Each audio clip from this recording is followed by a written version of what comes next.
¿no? Bueno, entonces, buenos días a todos, ¿no? Como Hola, buenos ustedes, días. ¿qué tal? Buenos días. No tengo audio. Eh, Como ustedes saben, hemos acabado con éxito el módulo de glaucoma, ¿no? Entonces, gracias a la participación de todos ustedes, ¿no? Y por su empeño, ¿no? Y por acompañarnos todas las mañanas. En esta oportunidad, el día de hoy, vamos a empezar el módulo de ecografía ocular, ¿no? Que ha sido coordinado también por ustedes, ¿no? Por su esfuerzo en la organización de este curso. Y, bueno, como todo, ¿no? Esperamos que sea un éxito, ¿no? Gracias, Natalie, a ti por tu esfuerzo también. Bueno, te dejo la palabra, Natalie, para que empieces. Okay. Muy bien, buenos días con todos. Como lo mencionó el doctor Cauti, desde el día de hoy, que es 14 de octubre, hasta el día 11 de noviembre, vamos a tener una serie de sesiones con unos temas, todos los temas referentes a ecografía y VM. En esto van a participar tanto doctores invitados como médicos residentes del servicio, ¿no? Monitorizados gracias al doctor Nahuel Pantoja.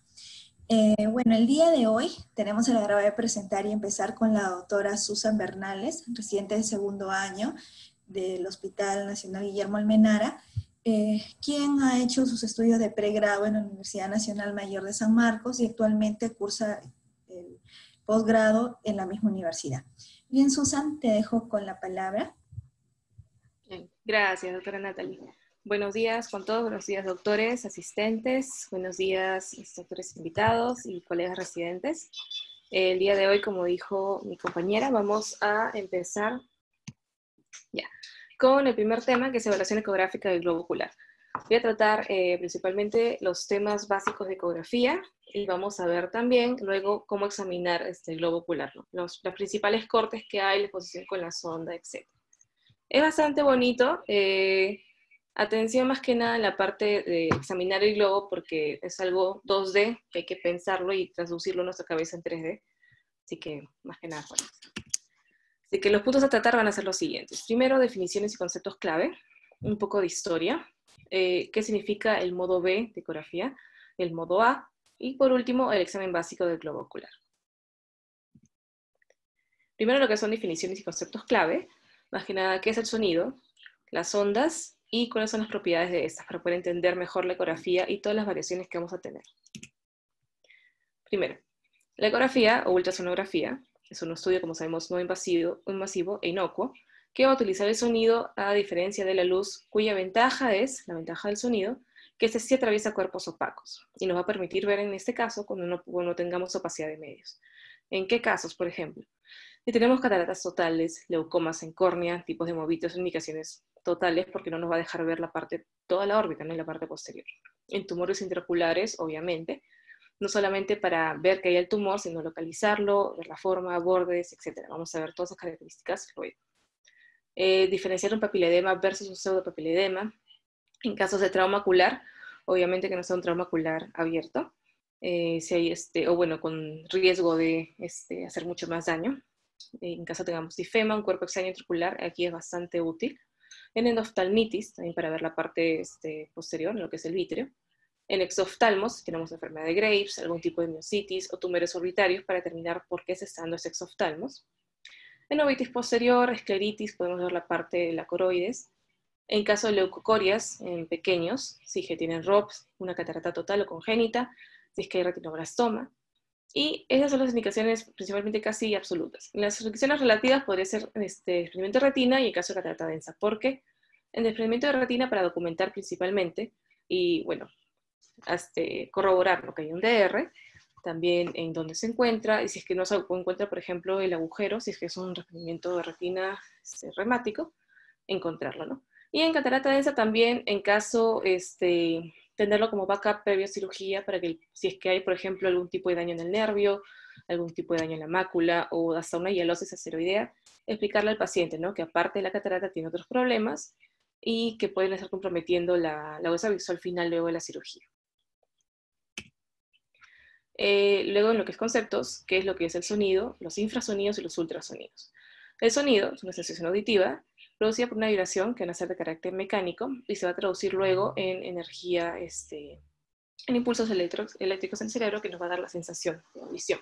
Un infrasonido es aquella vibración que va a estar debajo de nuestro umbral de sensibilidad, mientras que el ultrasonido van a ser las ondas acústicas o vibraciones por encima del umbral de sensibilidad. Nuestro umbral de sensibilidad va desde los 20 Hz hasta los 20 kHz. Aquí los vamos a ver. Este es nuestro campo auditivo, desde los 20 hasta los 20.000 Hz o 20 kHz. En el caso del reino animal, obviamente, ellos tienen un campo auditivo mucho más amplio. Y tenemos los ultrasonidos, utilizados sobre todo en el caso de los delfines y los murciélagos, ¿no? Aquí también vamos a ver los infrasonidos, dijimos van de menor a 20 Hz, nuestro espectro audible de 20 Hz a 20 kHz, y los ultrasonidos de los 20 kHz en adelante. Ahora, parte de lo que es el sonido, obviamente este no es nuestro transductor, pero tenemos de ejemplo, tenemos que ver que cuando emitimos una sonda, al chocar con este objeto, este va a rebotar. Esta onda reflejada se va a llamar eco. De tenerlo en cuenta luego para expliquemos otros conceptos. Entonces, vamos a ver las propiedades de la onda para entender ecografía. Principalmente tenemos la velocidad, la frecuencia, el foco, absorción, atenuación, reflectividad y la ganancia. ¿Ya? Sabemos ya por física que una onda tiene una longitud de onda, tiene su amplitud, que es la máxima altura que va a alcanzar. Está también la velocidad de propagación, cuál es su frecuencia, que va a variar, vamos a ver. Por ejemplo, en lo que es velocidad de propagación, esta velocidad de propagación es la distancia recorrida dividida entre el tiempo empleado en recorrer esa distancia, ¿no?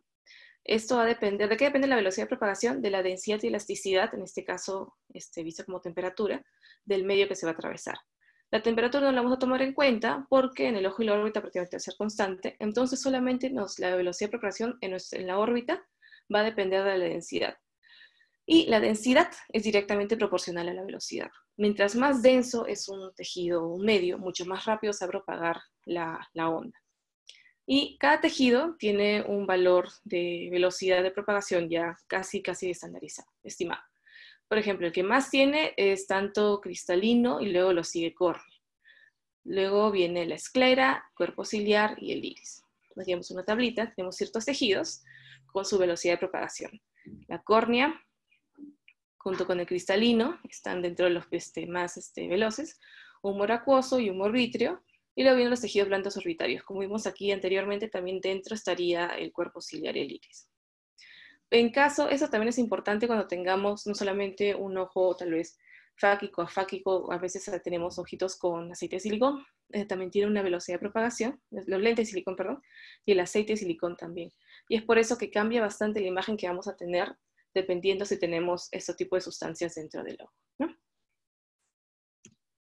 La frecuencia de la onda es cuántos ciclos tenemos por segundo. En un hertz tenemos un ciclo por segundo.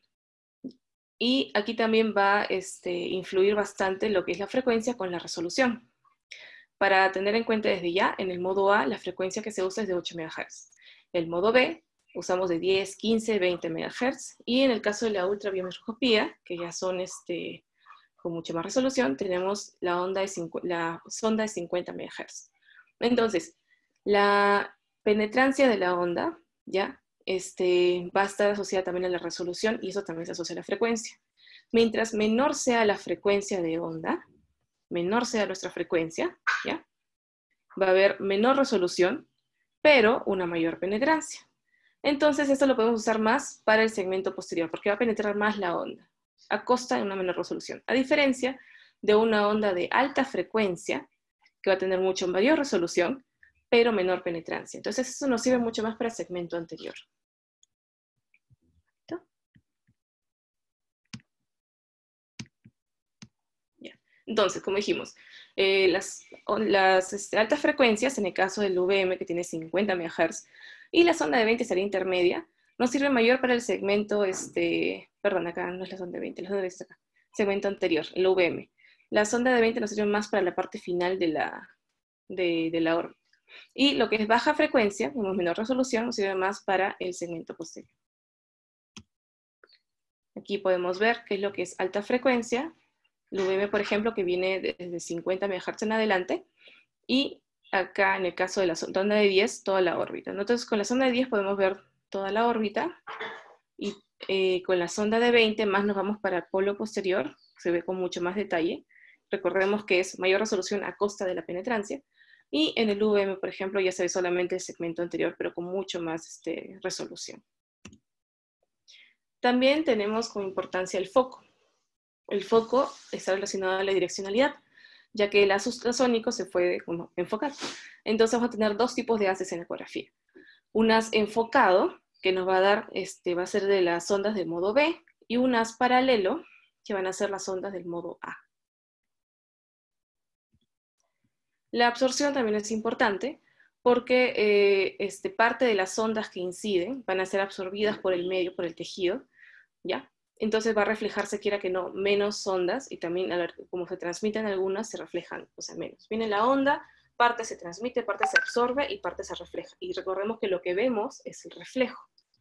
Entonces, esta absorción normalmente luego se traduce en calor, pero ya que las frecuencias que usamos en ecografía son bastante, bueno, en ese rango, ¿no? De 10 MHz hasta 50 MHz, el porcentaje que se convierte a calor es muy, muy bajo, así que no es muy significativo para que se forme calor, pero sí se absorbe. Y va a ser la absorción, es directamente proporcional a la velocidad y al grosor del medio atravesado. Mientras más grueso el medio, más se va a absorber. Entonces, ¿por qué hablamos de absorción? Porque va a haber atenuación, y eso sí lo hemos escuchado en la ecografía.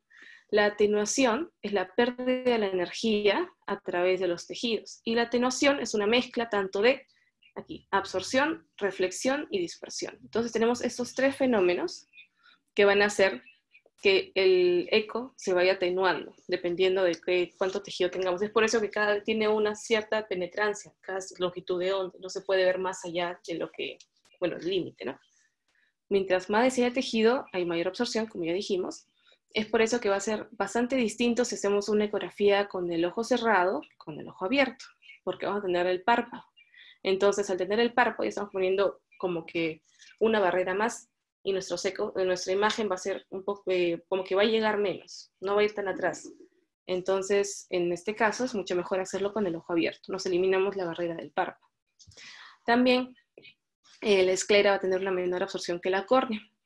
Y en caso, por ejemplo, tengamos una catarata densa, aquí obviamente se va a atenuar bastante y vamos a tener mucha menos visualización, ¿no? Entonces, la energía del ultrasonido vimos que llega a atenuarse, parte de ella se transforma en calor, y al final, luego de pasar por la absorción, dispersión y reflexión, recién los ecos resultantes nos van a dar la formación de la imagen. Entonces, esta es la atenuación. La onda luego va poco a poco perdiendo amplitud, perdiendo también la frecuencia. ¿Qué es la reflectividad? También es importante. La reflectividad van a ser la cantidad de ecos que regresan a lo que es la sonda. Y esto va a depender, como vemos en esta imagen, del ángulo en que se coloca la sonda. Mientras más perpendicular sea este ángulo, mayor va a reflejar, casi va a ser un 100%. Obviamente que también los ecos que reflejan dependen del medio, si se absorbe, si se atenúa, etc. Y esto es importante, sobre todo para identificar lesiones, porque para identificar lesiones, la sonda debe estar completamente perpendicular. Entonces llamamos a la lesión cuando está centrada, cuando está perpendicular a la sonda. Entonces así vamos a tener una reflectividad real de la lesión para poder definir dónde está, cuáles son sus bordes, poder medirla también. Depende de las incidencias que hagamos, que vamos a explicar. Entonces, la reflectividad, ¿ya? Habla del principio básico de lo que es la ecografía, que es el pulso ultrasónico, ¿ya? Una sonda viene y emite, como dijimos, un eco, y dependiendo del tejido y la densidad que tenga, va a comenzar a reflejar esos ecos, y eso se va a traducir, en el caso de la ecografía en modo B, en una imagen en escala de grises, y la ecografía en modo A en espigas, dependiendo de qué densidad de tejidos contra la que se esté chocando. Entonces, en el modo a mayor eco, más alta va a ser la espiga. Pues vamos a determinar también luego esto, con qué tejido tenemos. Y en el modo B, a mayor eco va a ser más brillante. A mayor eco va a ser hiperecogénico, con menos eco, hipoecogénico. Esto más de entenderse un poco mejor luego ya cuando veamos modo B y modo A. Esa es la parte introductoria. La ganancia también es importante. Todos los ecos que hemos hablado van a amplificarse o no con la ganancia, que se mide en decibeles. No va a cambiar en nada la energía que sale del transductor, solamente cómo vamos a ver el retorno de estos ecos. Entonces, ahora vamos a ver una imagen para que entendamos mejor. Mientras mayor sea nuestra ganancia, más sensibilidad para mostrar estos secos, más débiles, o sea, nos puede ayudar en lo que es vitrio. Pero mientras menor sea la ganancia, mayor definición, como decir, mayor contraste. Entonces nos ayuda a definir estructuras que son más reflectivas, como retina, por ejemplo, ¿no? Aquí. En este caso, por ejemplo, en un desprendimiento de vitrio posterior, con una ganancia alta, logramos verla por lo que es el vitrio. Pero si le bajamos la ganancia, le ponemos contraste, ya no se diferencia mucho estos secos, pero sí nos da más definición en la parte de atrás que vendría a ser la retina. Tenemos también las interfaces acústicas que vamos a tener, ¿no? Cuando vimos la parte de la reflectividad, si tenemos una superficie, obviamente si ponemos la sonda perpendicular, si tenemos una superficie lisa y plana, todos los ecos van a retornar casi al 100%, si no tomamos en cuenta la absorción y atenuación y demás, ¿no? Por ejemplo, en el caso de una retina aplicada, en ese punto en que choca los ecos, van las ondas sonoras y chocan, esa superficie va a ser prácticamente lisa y plana, ¿no? Y también en caso de ser una superficie lisa y cóncava, también los ecos retornan casi 100%. Entonces una retina aplicada, va a ser completamente claro, hiperecogénico y bastante reflectante. Si tenemos una superficie lisa y redonda, en este caso convexa, vamos a seguir, los ecos van a reflejar de forma divergente y se va a ver un poco menos en la imagen. Si la superficie que tenemos es irregular y corrugada, los ecos que van a reflejarse van a ser bastante irregulares y débiles y no va a formar una imagen muy, muy clara. Y si tenemos alguna interferencia, estos ecos van a ser dispersos y la imagen también va a ser bastante débil. Otra propiedad importante es la impedancia acústica. Y la impedancia acústica es la resistencia que van a poner los tejidos al paso de las ondas sonoras. Y esto depende también de la densidad del medio. Entonces, por ejemplo, vemos aquí que viene una onda y este medio tiene menor impedancia perdón, es un lapsus. Hay mayor impedancia porque evitan que hay menor impedancia porque sí pasa bien la onda. En el caso del medio 3, del ejemplo B, hay mayor impedancia porque no pasa mucho la onda, pero al no pasar mucha onda regresa más eco. Y en este caso, al pasar más onda, regresa menos eco y eso se traduce en la imagen. Entonces, por ejemplo, en este caso, en el caso de la impedancia, se va a ver mucho mejor, tanto en la imagen en escala de grises, pero también en el modo A. Y en el modo A nos va a ayudar a identificar, ya que en las espías que se formen van a ayudarnos a ver si se trata de cierto medio, cierto tejido. Lo vamos a ver ya con más detalle un poquito más adelante. Un poquito de historia para entender también cómo es que se dio la ecografía y más que nada la importancia del efecto piezoeléctrico en la sonda. En historia, principalmente tenemos que Spallanzani descubrió la ecolocalización. Los esposos Curie descubrieron lo que fue el efecto piezoeléctrico, que es bastante importante porque explica todo lo que es el material, la sonda y todo cómo se originan estas ondas para poder ver en la pantalla la ecografía. El modo A fue desarrollado por Manty Hughes en Estados Unidos en el 56. En el 58 se dio el modo B por Baum y Greenwood. En los 60 a inicios, Soining en Austria habla del modo A estandarizado, que viene a ser el padre de la ecografía, ¿no? Porque la estandarización nos da ya un diagnóstico tisular. Tener un modo estandarizado, nos dice en el modo A, nos dice prácticamente qué tipo de tejido es el que estamos viendo con la reflectividad que se nos da, que también lo vamos a ver un poquito más adelante. Y en el 90, Pablin en Canadá desarrolló lo que es el VM, ¿no? Entonces vamos a hablar del efecto piezoeléctrico. El efecto piezoeléctrico es una propiedad que tienen los cristales, algunos cristales, que se van a contraer o dilatar luego de recibir una corriente eléctrica, y esta energía eléctrica la va a traducir en energía mecánica, que van a ser ondas y vibraciones, ¿ya? Y al mismo tiempo, como dijimos, van las ondas, chocan y luego hay un eco, pueden transformar las mismas ondas ultrasónicas, las mismas vibraciones, en energía eléctrica. Esto es un efecto piezoeléctrico. Entonces, este cristal, este material, es tanto emisor y receptor de sonido. Entonces, en nuestro transductor tenemos siempre un cristal piezoeléctrico, ¿ya? Y este mecanismo fue lo que creó Curie y nos permite, ¿no? Lograr sondas, recibir los ecos y transformarlos en imagen. Ahora vemos lo que es el modo B. El modo B se llama modo B porque es un modo de brightness, ¿ya? Se va a hablar de escala de grises, se va a hablar de brillo. Como vemos, es brightness mode. Este modo B es bidimensional, a diferencia del modo A que es unidimensional, y nos va a dar imágenes en tiempo real.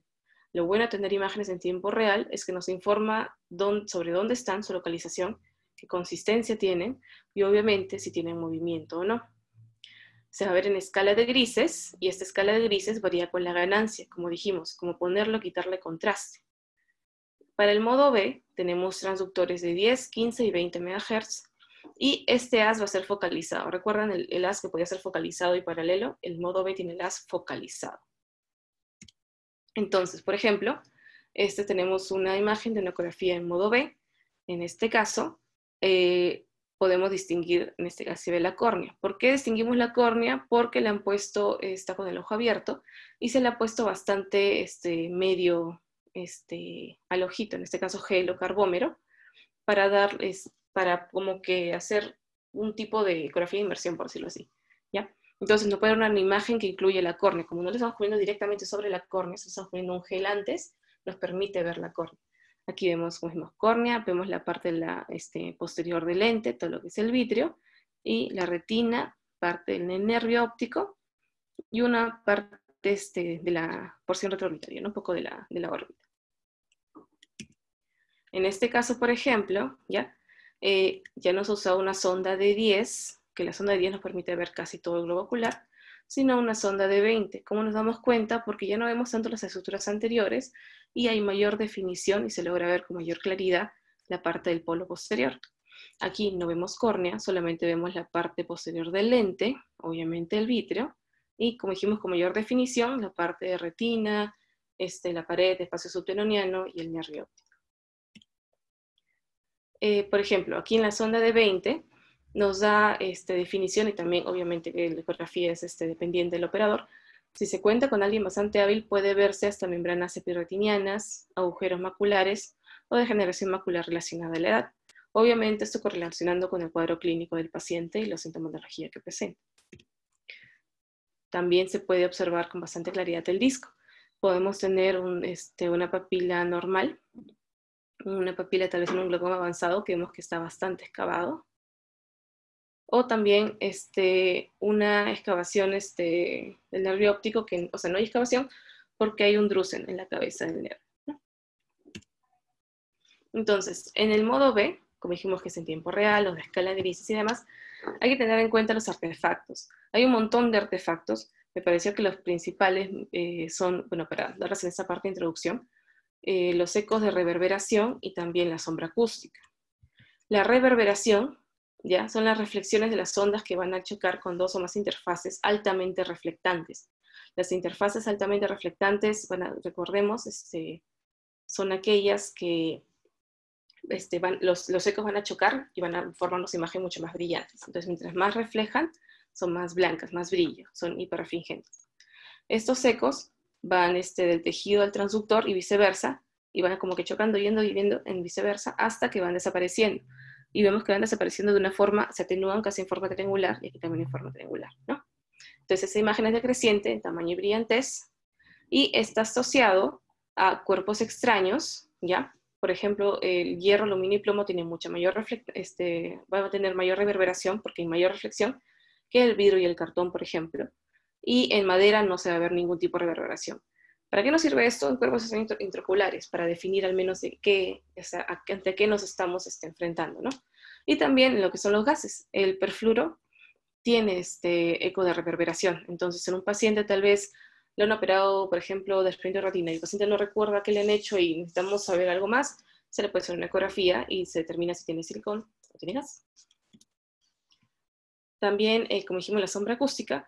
La sombra acústica ya es cuando la superficie es demasiado reflectante, ya todos los ecos van a rebotar, no va a pasar ninguno. Entonces, como todo rebota, se forma esta sombra anecoica, completamente negra. En estos casos suele ser cuando hay algo de calcio, metal o pedacitos de hueso, ¿no? También nos sirve bastante en cuerpo extraintraocular y en tumores calcificados. Lo que es ahora pasando al modo A, que se llama modo A porque es el modo de amplitud. Este Amplitude Mode es unidimensional, a diferencia del B que era bidimensional, y por ser unidimensional se nos va a expresar en espigas verticales, que se van a correlacionar directamente con la estructura interna. Y obviamente si está estandarizado, cada espiga, cada espiga y cada altura de la espiga y propiedades que tenga, nos va a definir exactamente de qué tejido estamos hablando. Eso nos da un diagnóstico tisular, de acuerdo a la reflectividad, sea alta, media o baja. La reflectividad puede ser extremadamente alta, que va a reflejar hasta un 100%, extremadamente baja, que prácticamente no hay reflectividad, y dependiendo de los valores que tengan, ¿ya?, vamos a determinar de qué tejido estamos hablando. Por ejemplo, tenemos un melanoma. Aquí vemos en la imagen, ¿ya? Lo vemos, como dijimos, en la sonda modo B, podemos medir, ver si es móvil, etc. Y con la de modo A, vamos a ver los tipos de espiga y la reflectividad que ésta tiene.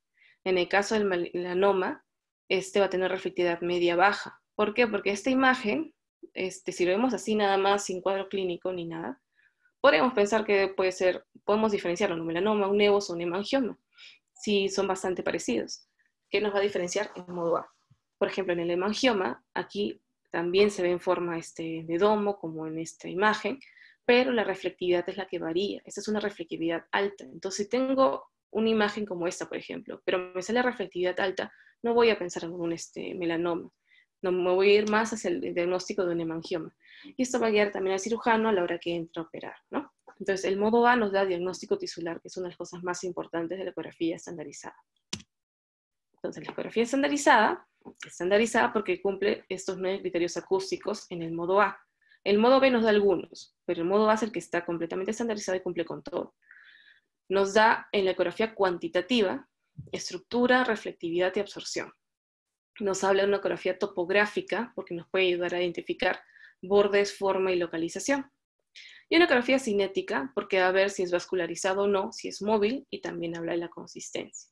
Como dijimos, es la ecografía estandarizada, es el modo A.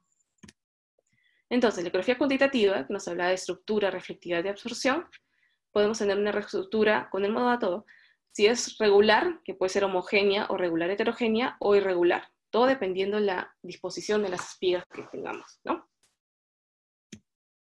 Por ejemplo, aquí tenemos unas espigas en el modo A que son regulares homogéneas, una regular heterogénea o una de tipo irregular, ¿no? En la ecografía topográfica nos va a hablar de bordes y límites, de la forma, localización y tamaño, y también nos puede dar esto en el modo A.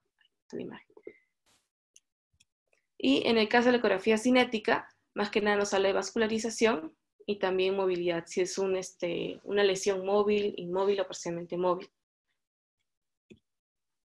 Entonces, luego de tener todos esos conceptos que son varios, y algunos son un poquito pesados, vamos más que nada a aplicarlos con el examen básico del globo ocular, ¿no? Sobre todo vamos a tener en cuenta aquí la posición del transductor. Y para esto vamos a usar esta naranjita, para tener un modelo del ojo, más o menos, ¿ya? Y hacer una idea, porque como dije al inicio, vamos a hablar del modo B, porque para el modo A tendríamos que tener, la sonda y ver toda la reflectividad. En el modo B sí podemos traducirlo con un ojito, bueno, naranja. Y recordemos que es algo bidimensional, que tenemos que expresarlo y entenderlo en tridimensional, en 3D. Pero eso es un poquito, con la práctica se puede lograr, ¿no? Es un poquito más complicado. Entonces, primero voy a contar con un equipo estandarizado. En el hospital tenemos este bonito equipo, que se lo aviso. Tenemos la sonda, por ejemplo, del modo A, que es diferente a la sonda de ecobiometría, por si acaso. Yo sé que las dos son chiquitas, flaquitas, se parecen, pero no. La sonda de modo A está estandarizada. La sonda de la ecobiometría no está estandarizada. Solamente nos habla de medios y tejidos y la reflectividad no está estandarizada. Eso hay que recordar. Tenemos, has reemplazado sondas, no sé cuál es cuál, una puede ser de sonda de 10, sonda de 20. La sonda de VM suele ser un poquito más gruesa. Necesito una copa para usar, de VM luego se va a hablar. ¿Ya? Entonces, primero tener un equipo estandarizado, obviamente. Y tenemos que hablar de la sonda. Esta es la sonda, recordemos que tenía un cristal dentro que hacía todo el efecto piezoeléctrico, que transformaba la energía eléctrica en energía mecánica, en este caso en ondas sonoras, ¿ya? La sonda tiene un marcador, y este es bastante importante, porque este marcador nos va a indicar y nos va a ayudar a posicionarnos en la imagen que luego tengamos. Vamos a usar nuestra sondita con nuestro marcador para usarlo en la naranja y poder entender un poquito, ¿ya? El transductor va a tener un movimiento relacionado con la marca que tiene la sonda, y vamos a también tener vamos a localizarlos también con los meridianos en los ojitos, ¿no? Siempre tenemos horas 12, 3, 6 y 9, que van a ser iguales para ambos ojos. Entonces, la posición de la sonda, vamos a tratar esas tres posiciones principalmente, ¿no? Posiciones transversas, posiciones longitudinales y posiciones axiales. Ya, no, hace mejor al final, ya la parte práctica. En las posiciones transversas, ¿ya? Podemos tener transversas horizontales, transversas verticales y transversas oblicuas. En todo caso, en las posiciones transversas, la marca siempre va a ir para arriba o hacia el lado nasal. Aquí en la imagen se ve este pequeño puntito, esa es la marca. Es importante porque si no vamos a estar viendo cualquier otra cosa. Entonces, para las incidencias transversales, las marcas, recuerden, siempre hacia arriba o siempre hacia nasal.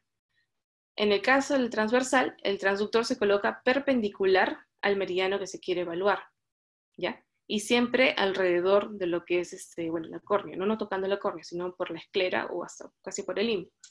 Por ejemplo, si queremos examinar el meridiano a las 12, ¿ya? Lo colocaríamos perpendicular, entonces tenemos que colocarlo en hora 6 y en perpendicular horizontal. Aquí está la imagen, sí, acá. A ver, por ejemplo, esta es la naranjita, ¿ya? Si queremos examinar las horas 12, ¿sí? Tenemos que colocar nuestra sonda con el transductor. Obviamente, recordemos acá, que esté viendo para nasal o esté viendo vertical. Como tiene que estar perpendicular, ¿ya? Y si este es el transductor y viene la imagen así, va a salir así. O sea, la imagen que vamos a ver así porque la marca por ejemplo, tengo algo redondito. La marca ya nos va a indicar para arriba una imagen y para abajo otra imagen. Entonces, si el transductor es así, bueno, vamos a ponerlo acá, la imagen saldría así, ¿ya? Entonces, tiene que ser perpendicular, la sondita sería así. No tengo algo redondito, pero imaginemos que eso está, o sea, está de costado, como dice acá, y la marca está acá. Entonces tendría que estar así, imaginemos que eso es redondo, ¿ya? Si la sonda va a estar perpendicular al meridiano 12, la imagen que se va a formar va a ser así. Entonces vamos a ver toda la parte superior y hacemos un barrido, ¿ya? Entonces, la imagen que vamos a obtener, esto lo vamos a ver acá. Aquí, por ejemplo, acá se entiende mejor. Tenemos el transductor. Aquí se está poniendo transversal para ver las horas 12, se pone transversal en horas 6, con la sonda y con la marca dando horas nasal, y con esto lo que se ve, se ve de acá la parte delante, vamos a ver esas partes superiores. Haciendo barrido, vemos toda la parte temporal superior y nasal superior, ¿ya? ¿Y cómo lo vamos a ver en la computadora? Porque en la computadora, en la pantalla, normalmente siempre se va a ver de esta manera, ¿ya? Entonces, donde esté la marca, va a ser la parte, donde esté la marca nos va a indicar la mitad superior, y donde debajo de la marca va a ser la parte inferior. Entonces, si tenemos esto, como sale en la imagen, ¿ya? Y la marca la tenemos, la marca va a estar mirando hacia nasal. Si tenemos la marca hacia nasal, se va a traducir en que la parte nasal superior va a estar hacia arriba, en la mitad superior de la imagen que tengamos en la computadora, y la parte inferior, la parte inferior va a ser la parte temporal superior. Como dijimos, es identificar algo bidimensional que se vuelva tridimensional. Muy complicado. Entonces, aquí, por ejemplo, para ver horas 12, se pone la sonda perpendicular a horas 6 para poder lograr ver esta parte superior, ¿no? Si queremos ver, por ejemplo, la parte de horas 3, entonces el ojito. Si queremos ver lo que es horas 3, ponemos nuestro transductor, siempre la marca sería hacia arriba, ¿ya? Lo ponemos perpendicular, ¿sí? Obviamente la marca va a estar hacia acá, ¿no? Perpendicular hacia donde queremos ver el meridiano, ¿ya? Y los ecos que nos van a salir, como está perpendicular, van a ser así. Y solamente barreríamos. Si estamos barriendo, vamos a ver toda esta parte, que va a ser la parte nasal, tanto nasal superior como inferior. Por eso, cuando lo ponemos para ver horas 3, vamos a ver en la parte superior de la imagen la zona nasal superior y en la parte inferior la zona nasal inferior. Igual con ese corte transversal, por ejemplo, para poder ver horas 6. Como es hora 6, sin ser perpendicular, entonces lo ponemos en el meridiano 12, ¿ya? Y al ponerlo en meridiano 12, va a venir así, vamos a ver toda esta parte inferior. Vamos a ver la parte nasal inferior y temporal inferior, la parte de los ecos. Y si queremos ver horas 9, lo vamos a poner perpendicular de horas 3, y va a venir así, los ecos van a venir así, y vamos a ver toda esta parte temporal, temporal superior y temporal inferior. Entonces lo vamos a volver con esto. Vamos de nuevo acá transversal, ya. Entonces, la parte, como dijimos, la sonda cuando la ponemos en posición transversal, ¿ya? Vamos a lograr ver, más que nada, vamos a hacer cuadrantes por cuadrantes, más que nada. Superior, los nasales, temporales y los inferiores, ¿no? En el caso del modo A, este siempre va a ser perpendicular, así que siempre va a ser transversal. Pero no se puede hablar de transversal porque recordemos que el modo A es un haz paralelo, así que no es un haz enfocado que viene y la sonda se dispersa, ¿no? Pero solamente para mencionarlo. Ya hablamos de los cortes transversales. Esos han sido cortes transversales horizontales y verticales. Aquí de nuevo para recordarlo. Transversal para horas 12, ¿ya? Se pone abajo en hora 6, o sea, para que el eco salga, o sea, se pone acá el transductor, viene y el eco va a salir así, y vamos a poder ver. Y como la marca es hacia nasal, ¿ya? Esto de acá se ve más arriba, porque la marca vendría a estar acá, y la parte temporal se va a ver en la parte de abajo, ¿no? Y podemos tener un barrido, ¿no? Para ver más que nada la parte previa al ecuador, en el ecuador y posterior al ecuador. Si queremos hacer transversal para hora 6, vendría a ser al revés. Ya no ponemos la sonda perpendicular, de horas 12 a 6, de horas 6, vendría a ser las horas 12, lo ponemos perpendicular, o siempre con la marca hacia nasal, ¿ya? Y lo que vamos a tener va a ser esta parte, ¿no? La parte inferior, previa al ecuador, posterior al ecuador, el ecuador y posterior al ecuador. Igualito con transversal a horas 3. Si queremos ver las horas 3, nos ponemos aquí en la parte 9, perpendicular, y vamos a ver toda esta parte nasal, tanto superior e inferior. Y para ver la temporal, igualito. Nos ponemos perpendicular al 9 y vamos a ver la parte temporal, tanto superior e inferior. Los cortes transversales, como dijimos, podían ser horizontales, verticales, y también tenemos cortes oblicuos, que son ya para definir un poco más ciertas lesiones o delimitar, ¿no? Estos cortes oblicuos van a ser, como dice, acá vemos en imagen, cortes oblicuos de las 10:30 a 4:30, de 1:30 a 7:30, bueno, y correlacionando, ¿no? Más que nada. Van a ser entre estos 4 meridianos, ¿no? Para ver, en este caso, por ejemplo, queremos ver este meridiano oblicuo, lo ponemos por acá, y los ecos que nos muestran van a ser estos. Ahorita no muchos cortes oblicuos porque nos van a variar. Hay que recordarnos que eran los cortes transversales y horizontales. Ahora vamos a la sonda en posición longitudinal.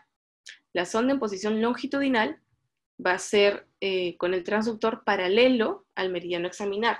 Entonces, antes, si queríamos, cuando la sonda estaba en transversal, lo poníamos transversal al meridiano a examinar.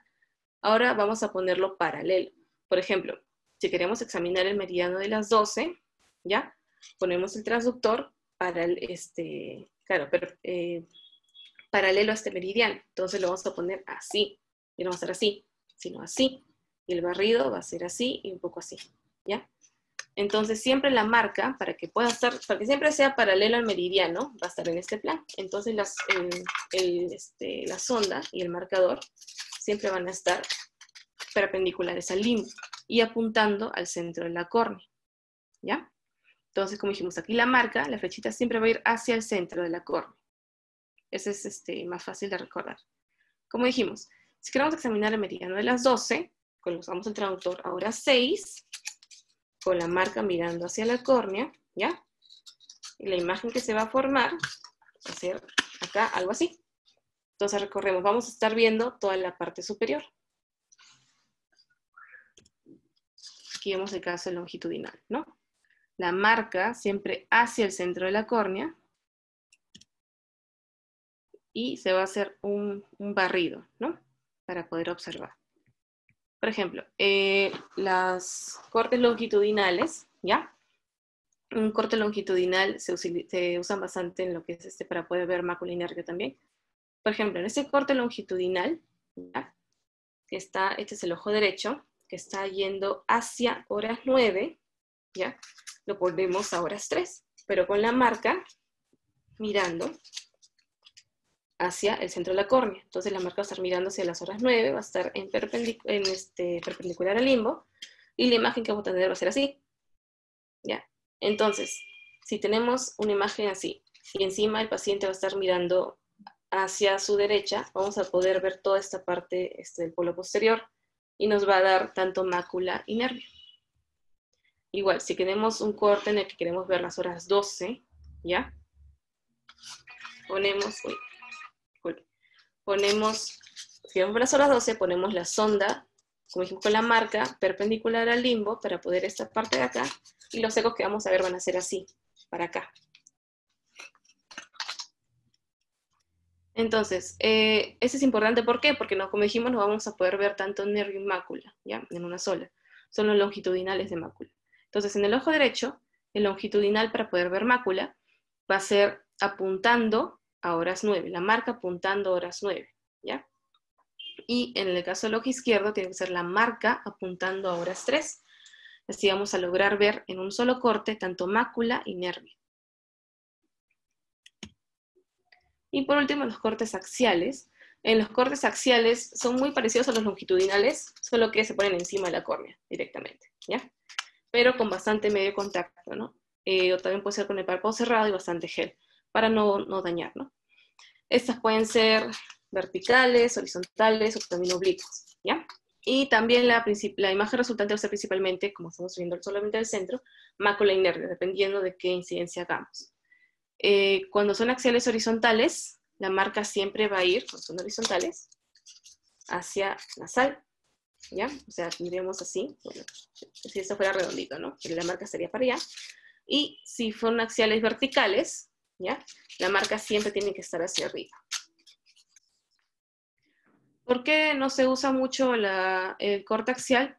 Porque vamos a chocar con el cristalino. Y en todos los que hemos estado examinando, nunca, no chocamos con el cristalino, porque lo ponemos alrededor casi del limbo. Entonces tratamos de obviar el cristalino. ¿Para qué? Para no perder, por decir así, penetrancia, para que haya mayores ecos. Y si no tenemos un medio más que absorba parte de los ecos en energía, vamos a tener una imagen mucho más clara. Entonces, en los cortes axiales vemos que se pone directamente encima de la córnea, ¿ya? Para así poder observar. Principalmente se va a observar aquí, como que vimos, ¿no? Mácula y nervio. Entonces, los que más se usan son los tipos transversales y los tipos longitudinales. Pero también, bueno, como dijimos en el axial, se imagina mácula y nervio, podemos hacer un axial horizontal de mácula, ¿no? Similar al longitudinal, solo que la única diferencia va a ser, en el caso longitudinal, recordemos que se pone perpendicular al limbo. En el caso axial simplemente se pone directamente encima de la córnea. La imagen es, bueno, va a ser similar, pero con distinta incidencia, ¿no? Pero para no tocar córnea, mejor lo ponemos en un tipo de incidencia longitudinal. Aquí vemos el axial horizontal de mácula, aquí tenemos axiales verticales de mácula, ¿ya?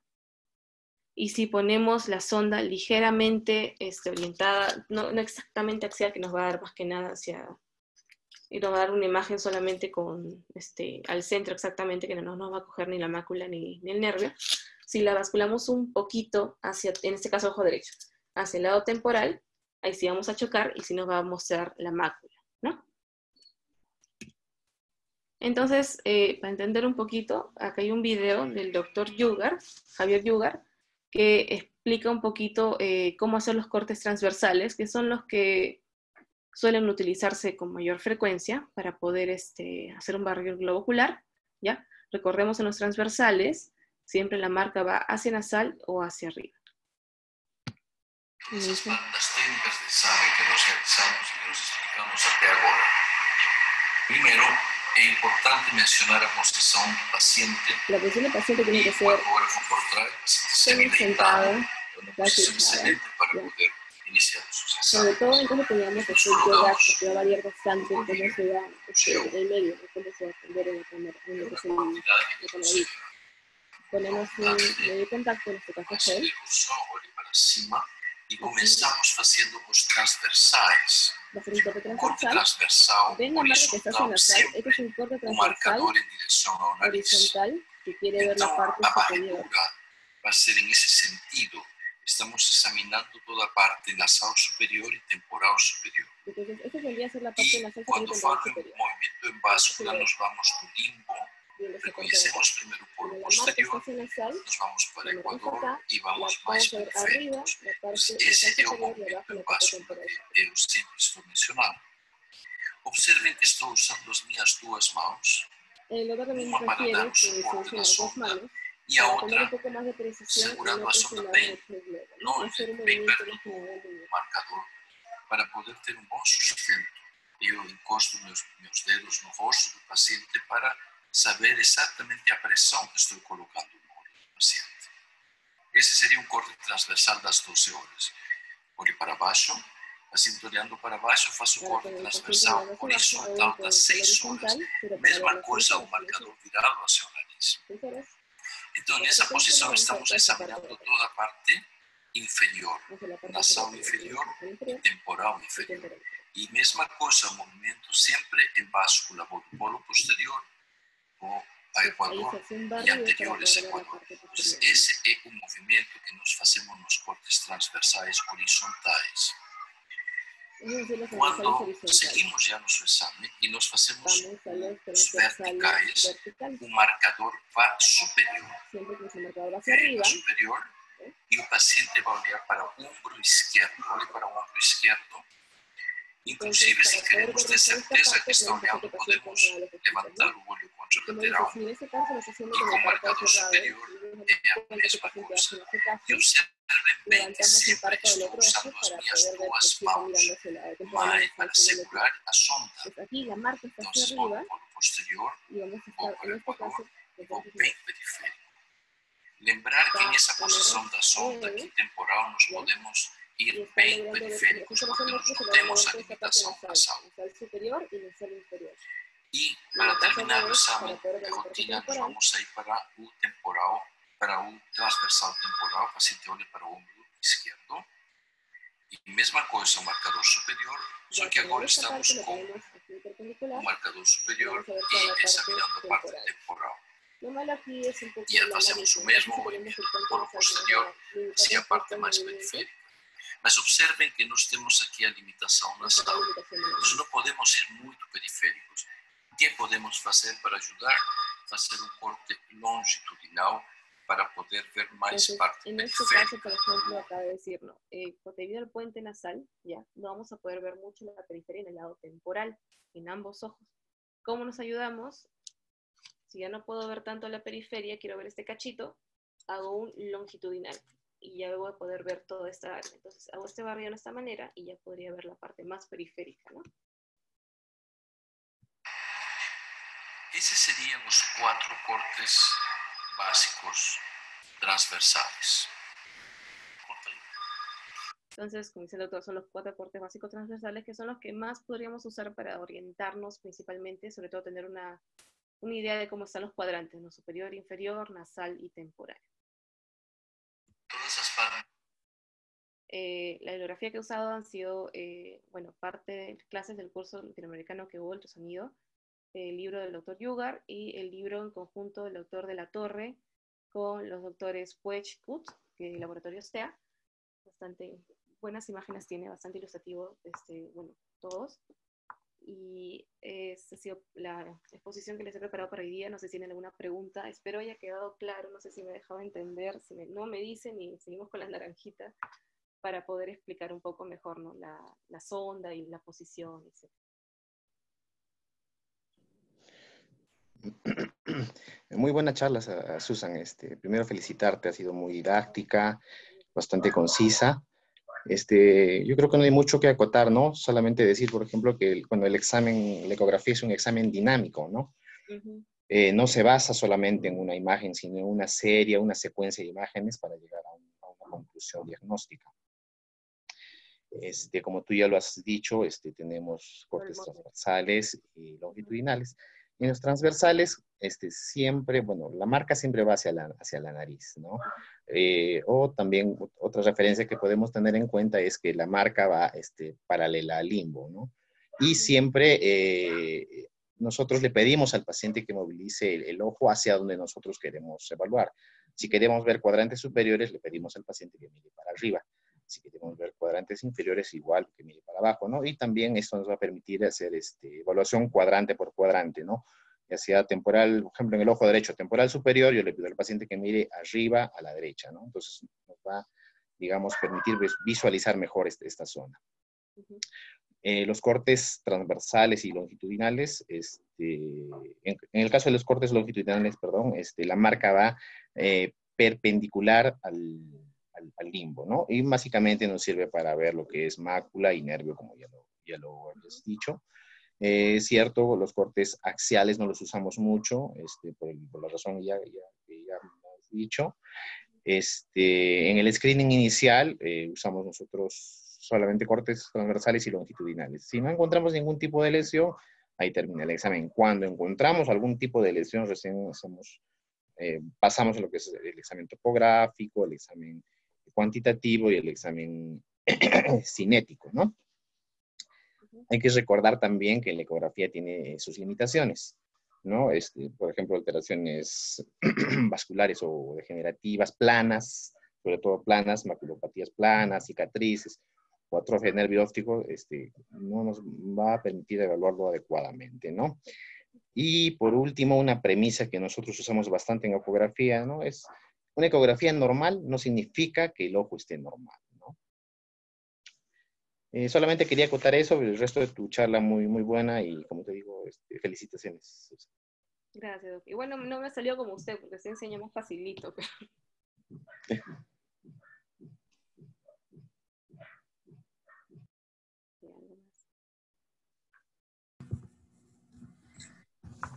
Felicitantes, Susan, por tu excelente exposición, ha sido muy didáctica, muy buena. ¿Hay algún comentario, alguna duda de parte de los participantes del auditorio?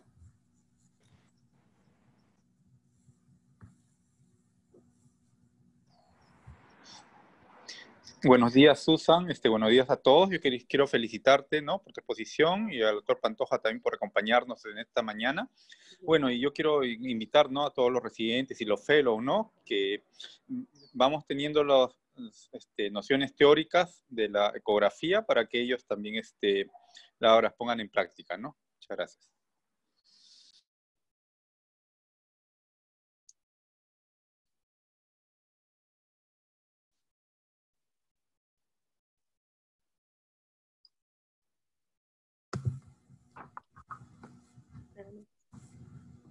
Bien, creo que no hay ninguna otra duda. Ha sido muy didáctica tu exposición, Susan. Ahora la naranjita. Voy a llevar ¿No? Gracias, Susan, por tu exposición. En verdad, felicitarte. Ahora vamos a poner en práctica todos los conceptos que han dado en esta mañana. Y en el día de mañana, doctores, los esperamos con la exposición de patología vitreoretinal a cargo del doctor Ramiro Prada de Colombia a las 7 de la mañana. ¿Sí? Que tengan buen día. Muchas gracias, Susan. Gracias. Buen día, Nati. Buen día a todos. Buen Venga, día. gracias. Felicitaciones, Susan. Gracias a todos por su presencia. Buenos días, un abrazo. Felicitaciones, Susan, doctor Pantoja. Gracias, doctor. Felicitaciones. Gracias. Un abrazo. Hasta luego. Un abrazo a todos.